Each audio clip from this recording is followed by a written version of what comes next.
Jemi në pjesën e fundit.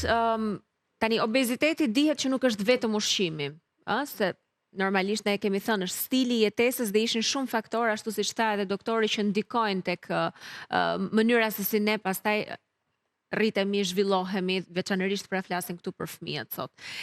Por do doja të dija si pediatre, çfarë do t'i thoje prindërve të cilët kur përgatisin të gjithë rutinën ditore, pra them jo vetëm ushqimin, për të parandaluar ose luftuar obezitetin, kur ndalesh tek zhvillimi dhe neurozhvillimi, sepse ndoshta aty mund të them mund trëmbesh pak më tepër. Ja në një korelacion të drejtë me njëra tjetrën.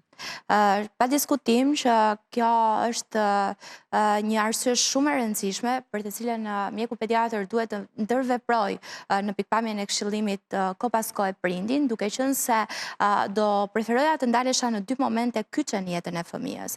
Momentin e parë zhvillimor 5 deri në 9 vjeç, ku ndodhet edhe ajo faza tranzitive nga kalimi i ambienteve komunitare të ndryshme. Çka do të thotë që nga kopshti, nga çerdhja nga kopshti, kalimi në shkolla. Sepse pikërisht, nëse në çerdhe dhe në kopësht, ne kemi një dietë ushqimore e cila është, le të themi, le të pretendojmë se i është nënshtruar atyre kushteve të caktuara nutritive në pikpamjen e politikave të kujdesit shëndetësor, sepse aty ka një nutricionist, ka një mjek që e kujdes dietën ushqimore, etj.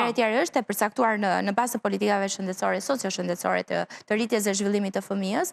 Në momentin që fëmia ndodh shkëputja, pra ai kalon në një ambient tjetër komunitar siç është shkolla, prezantohet me zakone të tjera të ushqyerit, sepse normalisht prindi nuk e ka më kontrollin, është pikërisht ajo që profesori shqetësimin e ngriti shumë të saktë në momentin që tha që në çështjen e tregtimeve, sepse çdo gjë është një komerç, është në kuadër të komerçit. Ti del dhe te gardi i shkollës, fëmia mund të blejë një patatin, fëmia mund të blejë një ushqim tjetër të procesuar industrialisht pa vlera nutritive. Të zhvillimit, pra ky obezitet.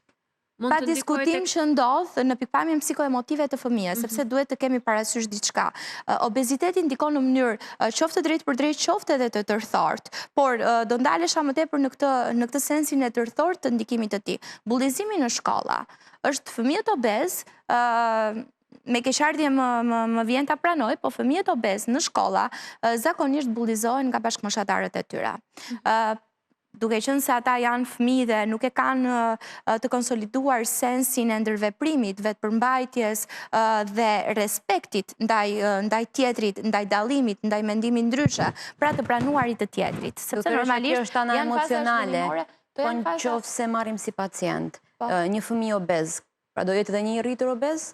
Varet. Për rrezikshmërinë që i kanoset. Pa diskutim që rrezikshmëria është e shtuar, pasi zakonet e të ushqyerit, le të themi, por edhe për faktorët e tjerë të cilët profesori i shteroi, sepse ai në fjalën e tij tha që është multifaktorial. Pra ka shumë faktorë të cilët e ndikojnë një gjendje të tillë. Po ne nuk mund të bëhemi paraparës të sigurt të një ngjarje e cila nuk ka ndodhur, pasi kjo do të ishte në kuadër të stigmatizimit. Sepse sigurisht që ndoshta është prindi ai i cili nuk i respekton vaktet e rregullta, nuk e largon fëmijën nga ekrani, nuk e nxit fëmijën që të zhvillojë senset e aktivitetit fizik, sepse duhet të jesh edhe në aktivitet. Një rekomandim tjetër i Organizatës Botërore të Shëndetësisë për konsideratat pediatrike shkon në një aktivitet fizik i cili duhet të jetë i detyruar 60 minuta çdo ditë.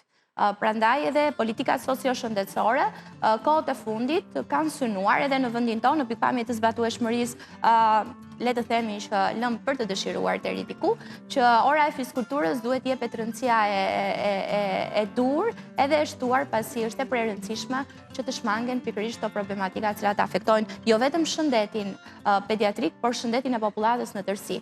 Dhe për t'ju kthyer pyetjes tuaj që a janë të predispozuar në një kusht relativ në një kusht absolut, këta fëmijë për të qenë obez edhe pas momentit të fëmijërisë, nuk mund ta themi të sigurt, pasi këta mund të rrisin senset e ndërgjegjësimit, të bëhen lexues të mirë, absorbues të mirë të informacionit dhe normalisht mund të ndryshojnë kushtet e ushqyerjes dhe shpresojmë që nëpërmjet hapësirave të informimit publik, temave kaq të rëndësishme për të përçuar informacione të cilat janë tepër të nevojshme për popullatën, të natyrave të tilla, të rrisim ndërgjegjësimin.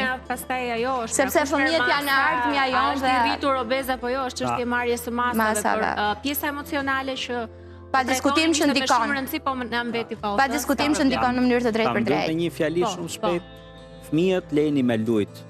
I gjyshet tona e kanë ditë, fëmijët rriten me fëmijë tjerë. Prandaj doja të ndalesha edhe më gjatë në fakt me Lorin te pjesa e zhvillimit, se kjo lidhet edhe me aktivitetin fizik, që është edhe psikologjikisht edhe fizikisht në vlerë. Zhvillim jo vetëm personal, por edhe shoqëror. Edhe në rreth shoqëror. Faleminderit shumë. Ju falenderoj shumë. Ju falenderoj edhe që kaluam para ditën bashkë, do takohemi përsëri nesër në Shi e shtëpia. Faleminderit që na ndoqët.